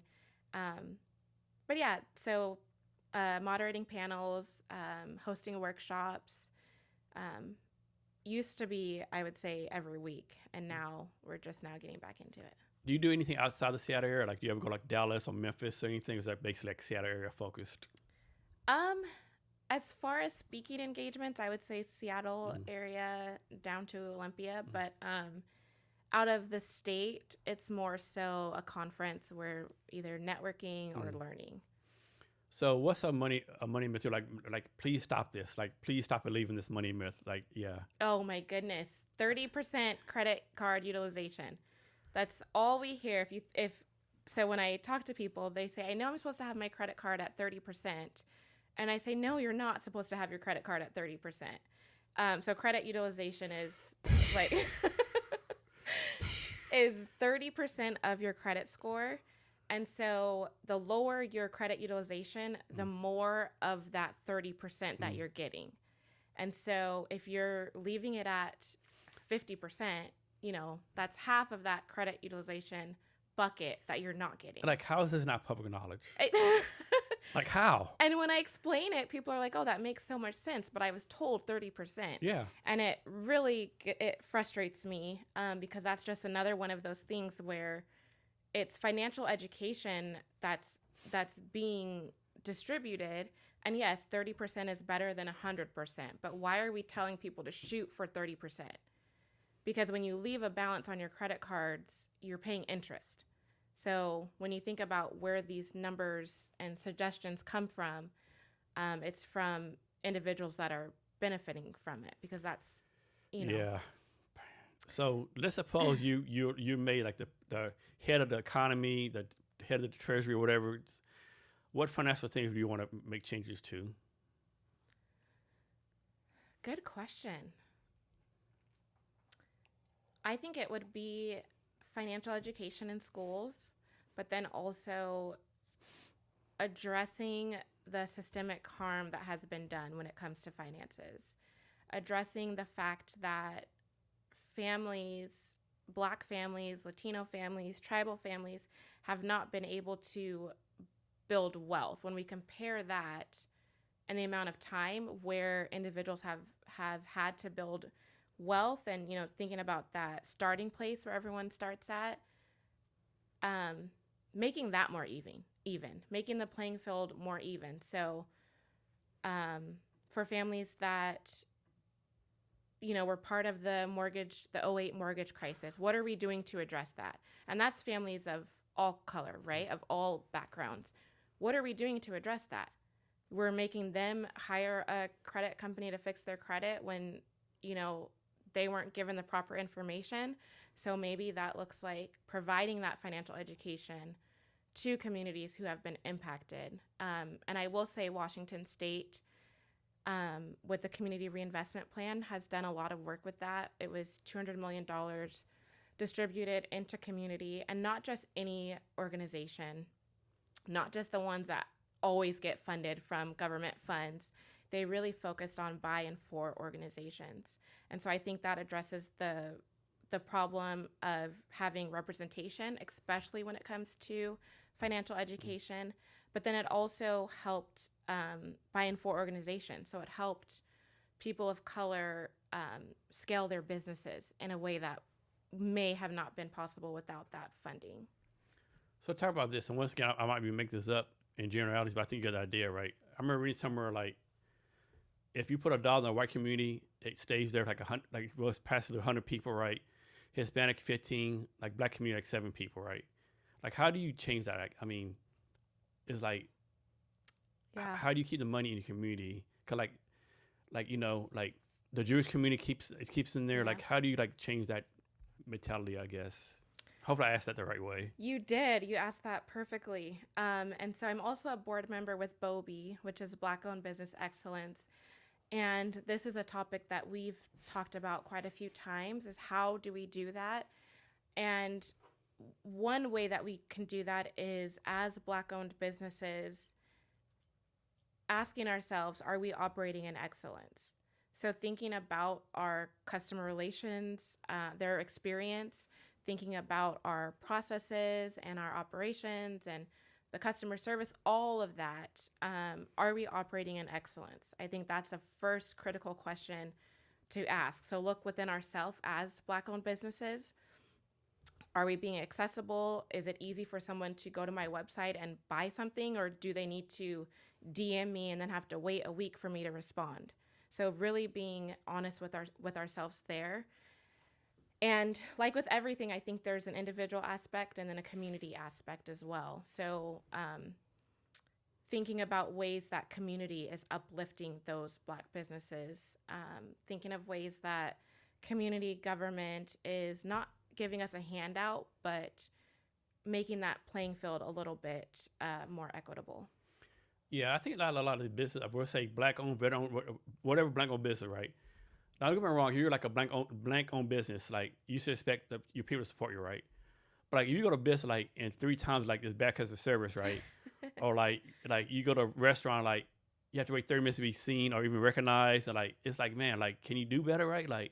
You have to keep your customer, right? You have to. I don't know. I hate the term "do better," but man, I don't know, right? But at the same time, do better. Yeah.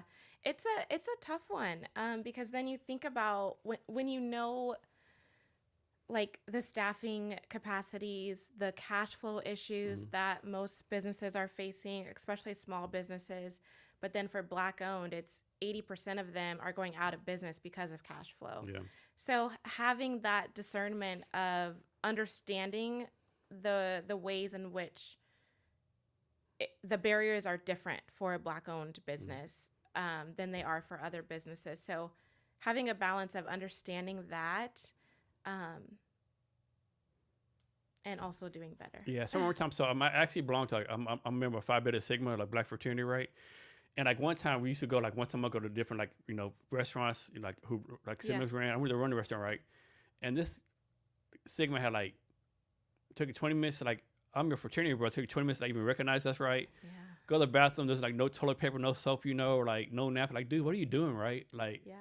I don't know, right? I understand. I don't know, right? It's like, it's tough. And that's Bobby's mission is what can we do to make Washington State a more equitable landscape for Black owned businesses. But with that mission, we have a symposium on February 1st. This will be our 7th annual. But at these symposiums and our quarterly events, we're always educating too, because we can't expect. We know that the system is unfair.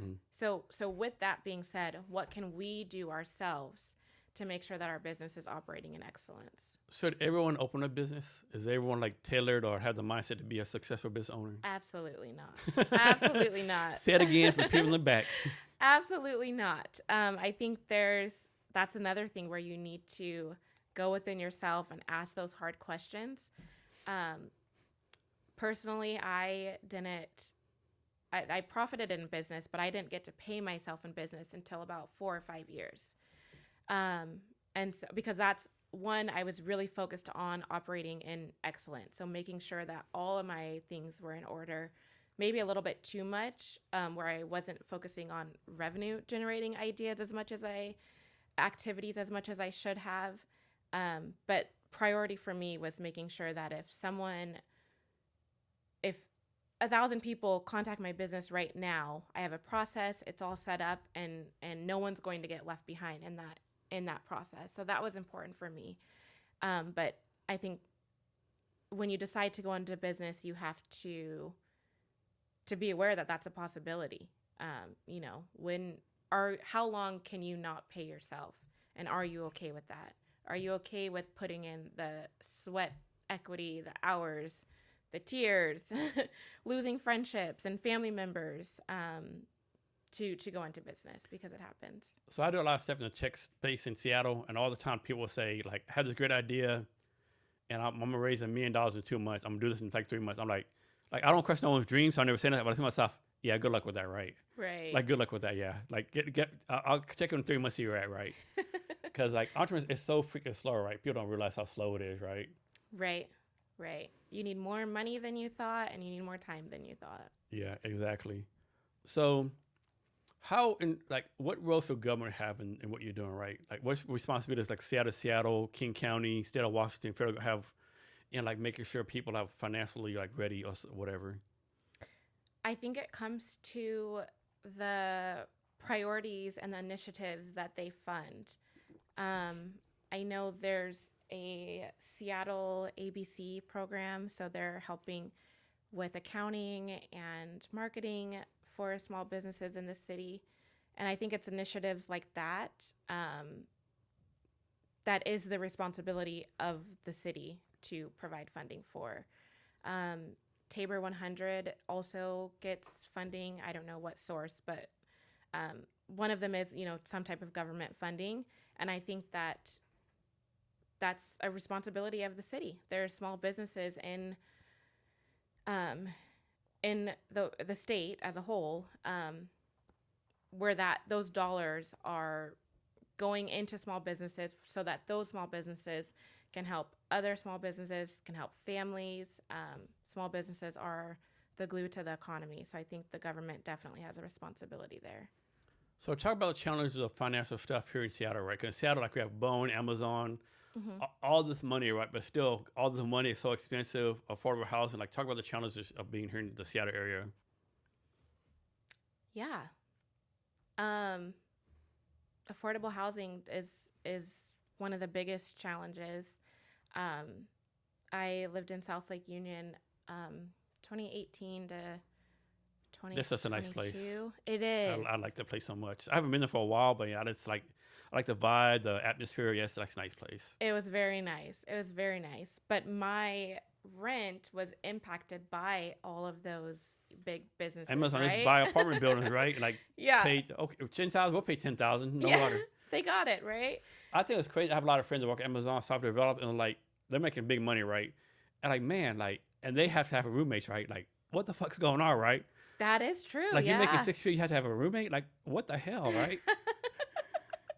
Hopefully, they're doing it for a financial responsibility choice. Yeah. And they don't have to. But yeah, I think the affordable housing is the biggest challenge. And I wish I had the numbers off the top of my head, but the biggest challenge when it comes to Seattle. So let's talk about this. Like, we say affordable housing, right? And so how to put this right? So I think some people, they say affordable housing, they think, okay, I'm by myself, I should have a 3,000 square foot apartment. But really, right? Like, if you're by yourself, maybe a 500 square foot studio, right? Right. I think some people mess it up. And then I think, obviously, some people get messed up with the system, right? But how many, in your experience, how many people, like, you talk to people, you coach them, like, okay, and you can backtrack the bad decisions they made the past 5 years is the reason rather than financial problem versus, like, the system? Ask that again. Like, how often is, like, someone will say, like, the system against me, the man against me. Right. But it's really, like, the past 5 years, they made consistently bad financial Right. decisions. And it's not really the system fault. It's, like, your fault. Like, right. Like, did he really need to buy a 5,000 pair of Jordans? Did he really need to go to Vegas every weekend, right? Right. Definitely something, actually, I think it was yesterday, my fiance and I were talking about, and that was his point. And for me, it's a yes and, because when we think, it all goes back to financial trauma. And a lot of that is intergenerational.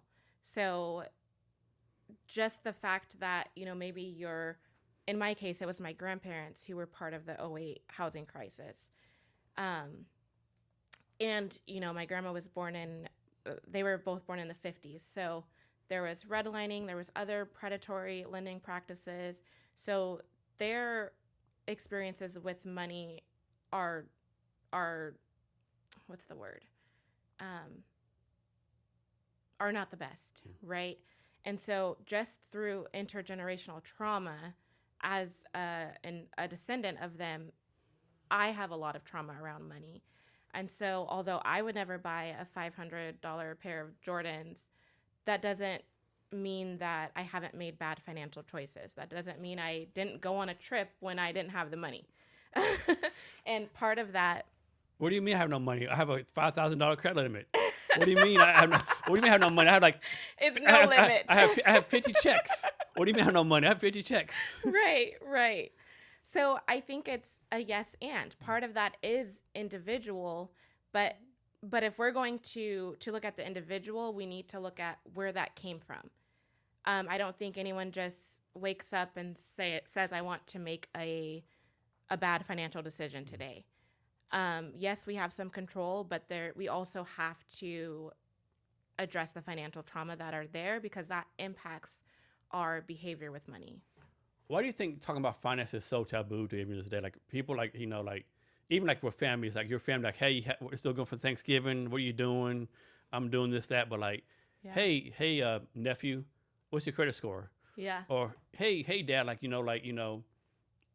you paying your mortgage on time? Right? Like, we don't have these conversations. Like, I don't care what ethnicity you are, what race, maybe rich people do. I have no idea, right?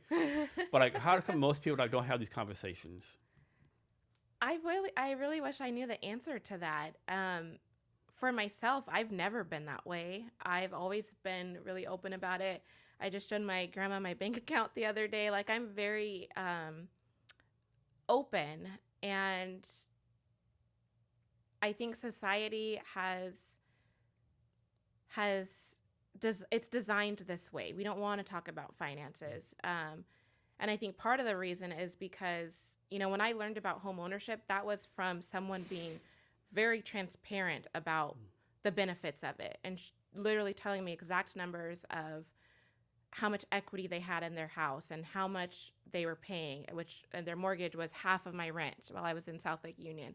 And so it's those exact conversations that kind of put me on this journey of homeownership is important.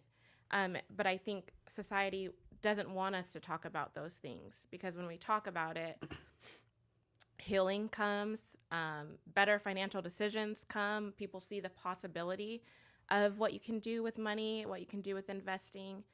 And the system was not designed that way. Otherwise, we would be taught it in school. So I think, and then again, sorry, it goes back to financial trauma. So what would you tell people? I think there's a lot of people that now, especially like the younger generation, you're like, I don't want a mortgage, I want a house, I want to be tied down. I would rather have Airbnbs in different cities. I can go back and forth or how I want. What's your opinion on that? Of having multiple houses? No, having no house at all, but they have Airbnbs, different place, travel where they want to. I don't want to be a house. I don't want to be tied down. I want to live my life, do different things. Right. So I just did a presentation on the benefits of homeownership, and I was doing the renting versus owning. And I kind of questioned myself, because the goal is to show the benefits of homeownership.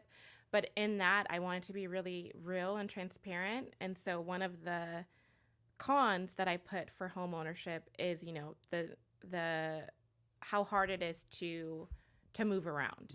But then, we can talk about renting your house out, and you can still do all of that. But I think, homeownership is just one way to building wealth. It doesn't need to be a thing for everyone. And for some people, it's not. And I understand that, especially prior to my fiance being a single woman, buying a house was not, that sounded scary. Why would I have a big house by myself? And how am I going to keep up with the maintenance? And I'd have to hire someone for everything, hanging up a picture. Do I really want to do this? Fixing, any little thing that breaks would be money out of my pocket. Whereas for others, they might be able to just do it themselves. So I understand that homeownership isn't for everyone. And so when we talk about building wealth, I ask, what does wealth look like for you? We don't, regardless of assets minus liabilities is your net worth, what does it mean for you? And what does that look like? Yeah, you bring up a good point. People don't talk about when you buy a house, all the extra bills, they don't tell you about, the water heater goes out, the fence falls down because of the windstorm, right? All this stuff, oh man. Yeah. Man, this carpet's kind of outdated, right? They don't talk about that part of, that cost of home ownership, I don't think. Yeah, I think it needs to be transparent for the pros and the cons. Because the pro is you're building equity. Mm-hmm. Your rent price isn't changing, whereas you're in an apartment or renting from a landlord. Of course, there's the rent control, but your rent can go up. Yeah. So. And even though they do maintenance, I might do maintenance 3 weeks after the fact, right? What was that? You might have a bad sink with water leaking, and the landlord, okay, it gets you in a month, right? Yeah, it's up to them. Yeah. So go back to 2017. Mm-hmm. What's one thing you would do differently? 2017, that's a tough one. I would have started partnering with organizations sooner. I think I started that maybe in 2021. Prior to that, 2017, I was just focused on individuals because I had been in that situation. I was someone who was actively looking to hire someone to help me with my credit. And so, after seeing how many organizations were out there not doing the best of work, I decided to fix that problem. But I wasn't focused on the individuals who maybe didn't have money to hire someone. And so I wasn't focused on partnering with organizations. I wasn't focused on getting grant funding from government. I actually thought that was impossible as a for-profit company. But learning that was possible led us to our first 6-figure grant with Department of Commerce. So I would have been looking at opportunities for partnership earlier on. Talk about this. I think there's so many great programs out there, but they're not well known, right? Or they don't get publicized. Like, for example, the Department of Commerce, right? Mm-hmm.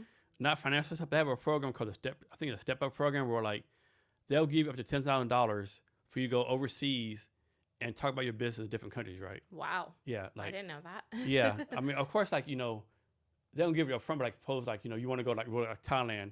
I mean, I'll make this up. Suppose you want to sell shot glasses to Thailand. You go to Thailand, go to a conference, and set the business up. And then after the fact, you like give them like all the bills, right? And you have to get approved, of course, but then like it's $10,000, right? Right. And I talked to the lady, they're like only use like 50% of the money, right? But like Wow. no one knows about it, right? There's so many programs out there that we don't know about, right? And like, man, it's like, can you do a better job? Like, and they're like, oh, it's on our website. No one freaking goes like this website, right?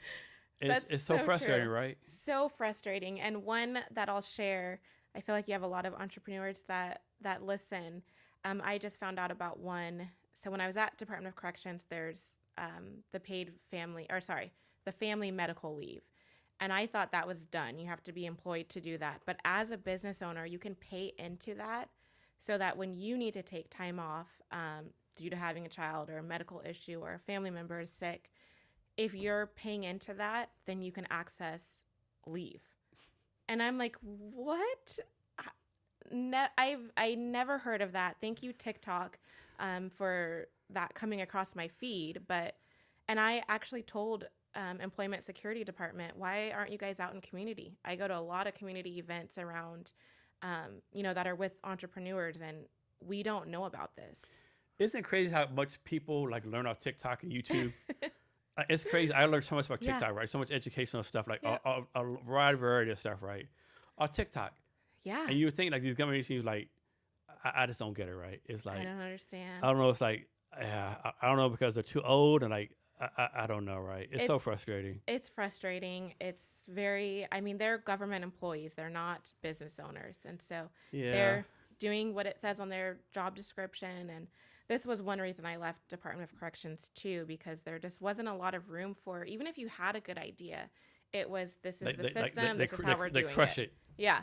Especially as I started as a high school intern. So I was 16 and then 23 when I quit. So they're definitely not listening to my suggestion. So you have a lot of partnerships. What's a partnership that you don't have but you want to have? Good question. That is a good question. I think for me, I like focusing on the state as a whole. So partnering with cities is great. We did a partnership with City of Tacoma, and that was great. However, our reach is all throughout the state. So any state departments are nice to contract with. Department of Corrections would be one that we have actively been trying to get paid for the work that we do with them. Everything we do with them right now is free. We just did a resource fair at the women's prison, and so I created this workbook, giving them things that they could do right now while they have the time, so that upon release they can kind of know exactly what their steps are to get started on their credit. But if I had to choose, I would choose Department of Corrections. So in your experience, have you found like men or women are better financial people, or like have you found like different ethnicities are better financial people, or so like it just doesn't matter? No, I haven't found that. Maybe I haven't looked at it. Yeah. Okay.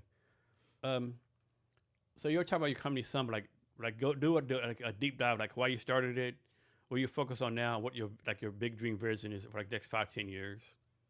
Yeah, thank you. So I started it because if you've ever had to do credit repair, hopefully you have not been scammed, but there are a lot of credit repair companies out there that are not doing the right thing and taking advantage of people. And so I needed help, and instead of trusting someone else with it, I just figured it out on my own. I knew that my friends and family needed it too. And my idea was, even if I don't get anyone, outside of my network, I'll be fine with friends and family. I'll have enough people to sustain my business. And then it expanded to partnerships, starting with Habitat for Humanity, and just has increased to Seattle Public Library, like we mentioned, Department of Commerce. And so our vision, I see us having different departments for all of the factors that build wealth. So for example, taxes is one of those. How can we keep more money? How can we pay less to the government? Because that's a part of our wealth. Our tax bill, especially for entrepreneurs, can be pretty high. And so how can we keep more of that money? And I get a lot of clients asking those types of questions, and I send them to other accountants that I trust. I get questions about life insurance. I send them to my financial advisor. And so having more of a one-stop as it relates to wealth building and increasing those partnerships, that's kind of our 5-10-year vision. So this might not be your expertise, but like you always hear the United States is $1 trillion in debt. Every country is like $1 trillion in debt. Like, who does countries owe debt to, right? Is it all the debt to China? Like, how can you just like fucking cancel debt, like go from zero, right? That's something I don't understand. When we have debt, it's a problem. Our credit score is impacted, but yet as a country, I don't know. I don't know. I don't know. I don't know. I don't understand that either, right? Like, yeah, we owe $1 trillion of debt, but to who, right? To who? Like, yeah. I don't know. What's like what I asked you before your successes, but what do you have any like personal goals for success in the future? Like personal goal, my personal goal when I get older, when I become an adult, is to be an angel investor. Right now, I'm able to help businesses with just coaching and strategizing, and then also as a board member with Bobby. But I want to actually fund businesses. There's so many small businesses out here or aspiring business owners that have amazing ideas and just need, it's not even like the venture capital that they need. They need $10,000 to get it going, and be able to get a return on that in the quickly. car, right? Yeah. Like I'm a big critic of the Seattle investors, right? Like so many Seattle investors, in my opinion, like they're like more like small bankers, right? It's like, and like they want like A-round metrics for pre-seed round, it's like, and another thing I've learned too, like being a startup, like they're on the LinkedIn, it's like angel investor, but you never made an angel investment. Or like you made one 10 years ago, right? Right. It's like, it's so frustrating. Like, and like investors, they'll say, oh, we only invest in companies that deserve, right? I know these 20 companies like got no here and went like the Bay Area, got money instantly. Right. My best story is like this friend of mine, I can't remember her name of course, right? She built some kind of sales platform here in Seattle, right? Hispanic female. She pitched, couldn't get nothing right. So she kind of gave up, got a job in New York City. She texted me, Jason, I can't believe it. I just got raised $500,000 out of nowhere, right? And then a year later, she was like 10 million in Austin, right? Wow. And then what's crazy, like all the people in Seattle jumping on the bandwagon because like you raise investment, it's going to Crunchbase, PitchBook. Mm-hmm. Like Jason, I want to tell these fuckers in Seattle, like fuck off, like fuck you, right? Like you can't do that, right? You need the money. I know I can't, but man, I just want so much, right? Yes. It's just so frustrating raising money here, right? Like, I know so many people like have great ideas, like have great traction. They're like, oh no, need more traction. Like, I don't know. It's so frustrating. And then talk about like how put this, like if you're a black female, the odds are against you as far as raising money. Oh wow. Like less than 0.1%, right? I think it's Evan it's said insane. It was 0.4. It's so pathetic. Yeah. So pathetic. It's crazy. It's like, scary. Yeah. Yeah. So her making money being an angel investor, right? Yes.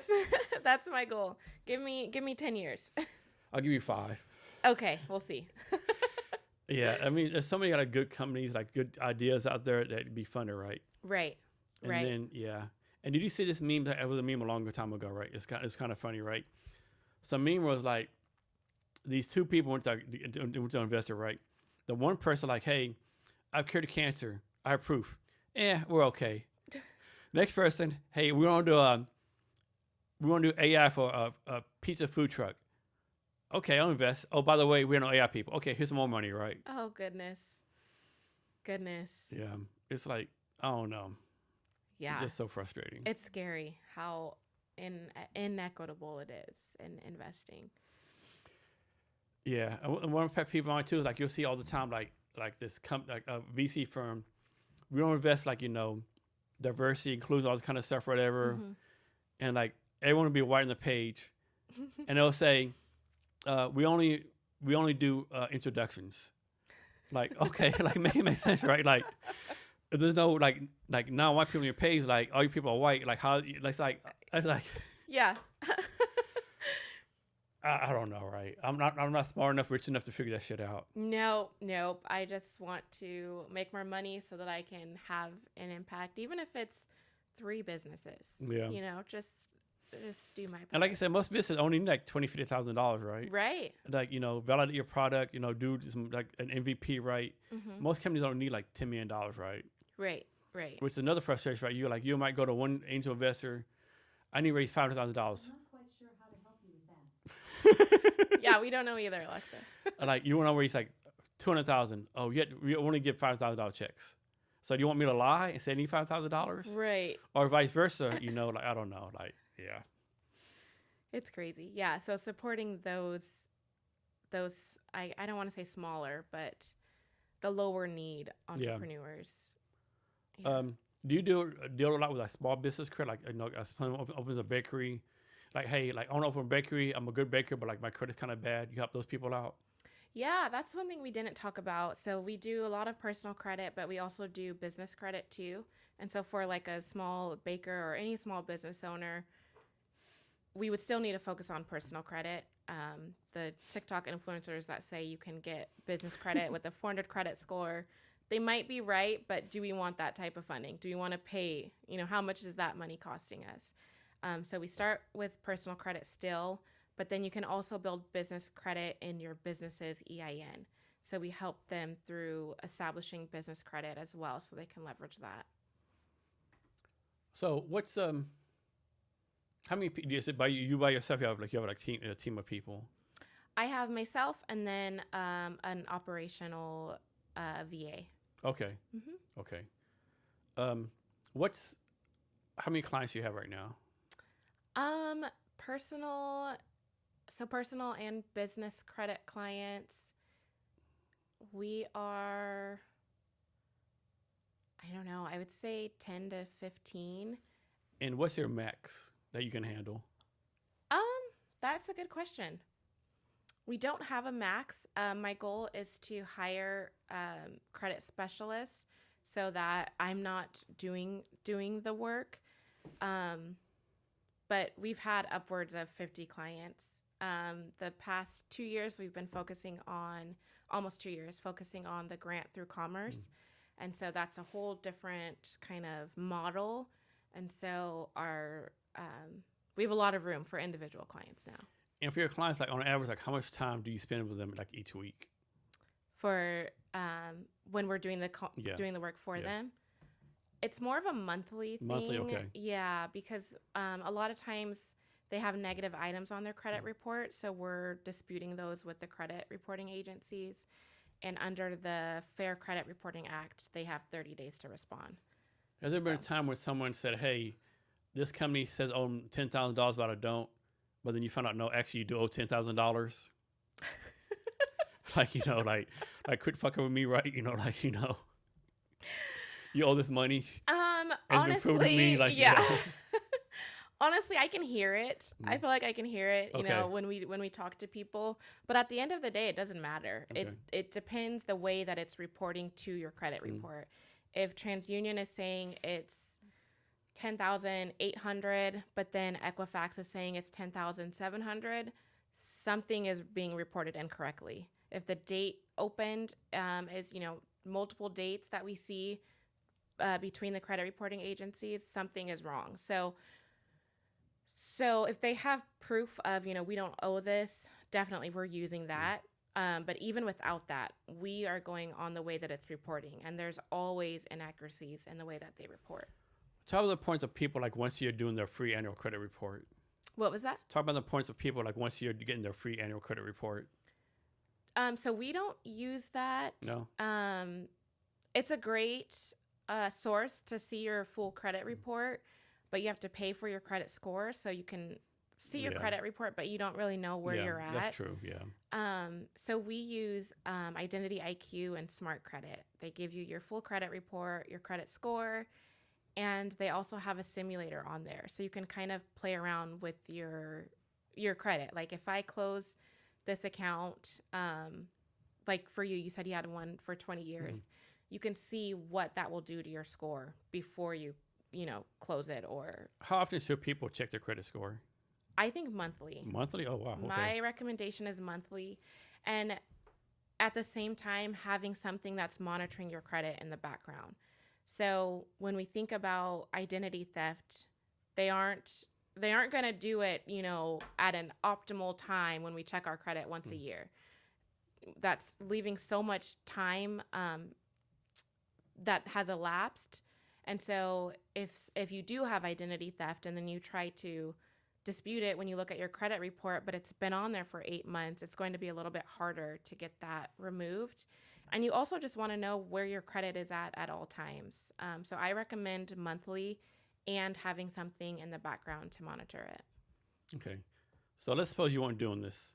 What was your second career choice? Second career choice. I wanted to be a social worker, and then I also wanted to be an attorney. I also thought I would stay at Department of Corrections since I started at such a young age. What did you do at the Department of Corrections? I was not at the prison. Okay. I don't think they would listen to me very well, but I was at headquarters, and then I was also my last position was at a regional justice center in Tacoma. So I was responsible for 2 work releases, making sure that they had everything all the documentation so that they could get out on time. So talk about why making like a social impact is so important to you. Social impact? Yeah. It's important to me. I feel like personally, one of the reasons I left Department of Corrections is because I felt I wasn't making an impact. I was, making sure people got out on time, and that was great. But I saw so many barriers within that I had no control over. So I wanted to have more of an impact. And when I think of impact, finances just control so much of our life, what we're able to do, where we live, where our kids go to school, the type of healthcare that we're able to get. And so for me, focusing on finances provides, a substantial amount of impact. And I think that's important because if we're going to do anything and we're not impacting others, I don't see the point. So what would have to happen for you to stop doing what you're doing? Like, would you have to win like $100 million lottery ticket, or like, what would have to happen? Like, you're like, okay, I'm not doing this no more. I'm gonna go chill out or do something else. I think once I get to that stage where I'm able to invest, kind of, instead of, me working and doing the coaching and the hands-on, my money is doing it. So just being able to still have impact, but with less work. That's how I see investing. So when you start investing in 5 years, are you going to be like invest like strictly Black females, or mainly like based like industry or verticals, like? Definitely organizations that have some sort of social impact. And then it all ties into the racial wealth gap. So it would be Black and brown founders, Black, Latino, tribal, unless the racial wealth gap suddenly flips, then we can look at that differently. Yeah. So anything else that I asked you I haven't asked you, or anything else you want to talk about? I just wanted to share, I know I mentioned it, the Bobby Symposium, February 1st. Our website is bobewa.org, I believe. Otherwise, just Google Bobby. Make sure that you're there, whether you're a Black-owned business, a business owner, or just a supporter. We would love to have you there. And next, how do people get in touch with you?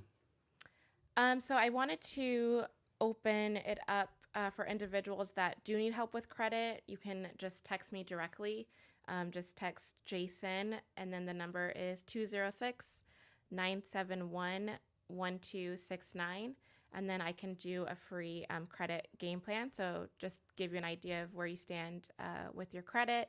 And then if you're an organization that wants to partner and have, a mission with financial education for underserved communities, just email me at Tierrá Bonds at takechargecc.com. So that's what I was going to ask you, right? Most people, like, they keep their phone like close holder, right? Why do you put your text number out there, like public knowledge, right?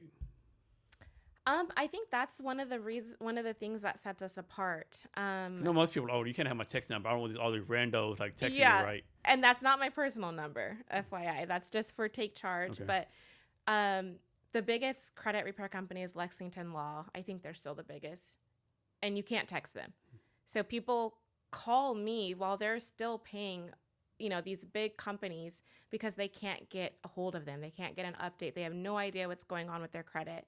And I hear this from lenders and realtors too, of they've sent their clients to some credit company and it's just like a black hole. They have no idea what's going on. So when starting my business, that was one of the big things I wanted to change, is like having that open line of communication. So let's suppose out of 800 texts you get, like how many are like legit customers, how many are like just randos, like wasting your time, like, and I'm guessing like as soon as you read a text, you okay, this is a scam, this is like some bullshit, I don't get a lot of scam. No. I don't get a lot of scam. The only thing is people maybe where we're not able to help. And I always have, a referral for them. We talked about people that are currently experiencing, debt. They can't keep up with their payments. I have someone who I send them to help reduce their debt. That would be the only thing is, maybe we're not a good fit to work together right now, but I do have someone for you. So next question, like, I was like people who are like low income, whatever, need help. Like, have you had a chance like someone like came to you like, hey, I make $800,000 a year, and my credit's fucked up. Yes. Do you have a lot of instances like that? Not a lot. But a few. A few, yes. Just a few. And it's always interesting looking at their credit report and just the amount, of their mortgage, of their auto loan. For some people, it's their student loans. But they have the money to pay it. Yeah. Have just maybe, just over leveraged themselves. Maybe you don't go to Vegas every weekend. Yeah. Yeah. So last thing, can you give us any advice and wisdom on anything you want to talk about? Advice or wisdom? I would just say, I talk a lot about your relationship with money and kind of addressing that. We've never been usually we haven't been in a space where we can reflect on that. So thinking about, like I said, your relationship with money, how that impacts you today, thinking about some of the bad habits and patterns that you have with money and trying to figure out where that comes from and then replacing that with a healthy pattern. But reach out, definitely something that we help with. Tierrá, thanks for your time today. Really appreciate it. Thank it was a lot of fun. Jason. And for our listeners, thank you for your time as well. Remember to check out the refund I'm running. And remember to be great every day.